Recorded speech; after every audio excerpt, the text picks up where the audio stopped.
Damai sejahtera dari Allah Bapa itu yang melampaui segala akal dan pikiranmu dalam Kristus Yesus Tuhan kita. Amin. Umat yang dikasihi dalam nama Yesus Kristus, firman Tuhan buat kita hari ini tertulis dalam kitab 3 Yohanes pasal 1 ayat 4. Saya akan bacakan kepada kita.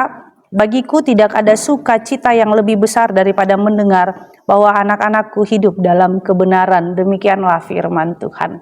Kita yang dikasihi dalam nama Yesus Kristus, ketika kita mempunyai anak, ketika dia masih kecil, kita akan membesarkannya dengan pendidikan dan fasilitas yang semampu kita.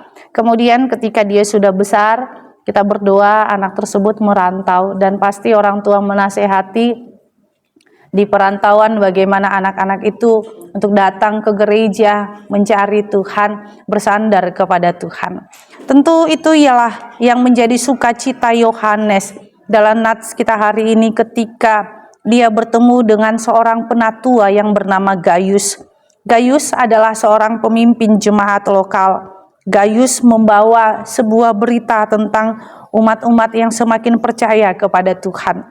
Umat yang selalu ada pembaharuan hidup ketika melakukan pertobatan. Dan pada saat itulah dia mendengarkan bahwa pertobatan itu membuat orang-orang semakin beriman kepada Tuhan dan hidup di dalam terang daripada Allah.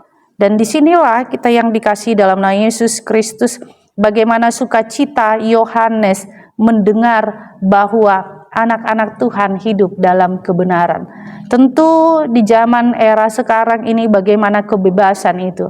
Bebas bergaul, bebas berteman melalui media sosial dan yang lainnya. Dan juga bagaimana dunia ini menawarkan fasilitas hidup yang dengan happy-happy saja. Tentu firman Tuhan mengajarkan kita hidup di dalam kebenaran. Kebenaran yang apa? Pertama sekali Tuhan mau katakan kebenaran bahwa hanya di dalam Kristuslah kita bersama-sama dengan iman kita. Kita diselamatkan oleh Allah. Kebenaran yang bagaimana Allah tidak menyukai orang yang sembrono, orang yang berkata kotor, orang yang hidupnya tidak teratur. Dan disinilah bagaimana Allah mengatakan bahwa kebenaran Allah menginginkan orang-orang percaya hidup di dalam terang. Karena apa? Anak yang hidup di dalam gelap tidak mendapat hak di dalam kerajaan Allah. Oleh karena itu tentu Tuhan mendengarkan kita bahwa kita hidup setia, kita menjaga diri, menjaga pergaulan, menjaga bagaimana hubungan kita dengan sesama. Amin. Kita bersatu dalam doa. Terima kasih Tuhan Yesus buat anugerah-Mu. Biarlah kami semakin hidup di dalam kebenaran firman-Mu, karena itu yang menjaga kami dan menopang kami.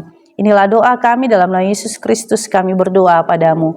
Amin. Anugerah Tuhan kita Yesus Kristus dan kasih Allah dan persekutuan Roh Kudus itulah yang menyertai kamu. Amin.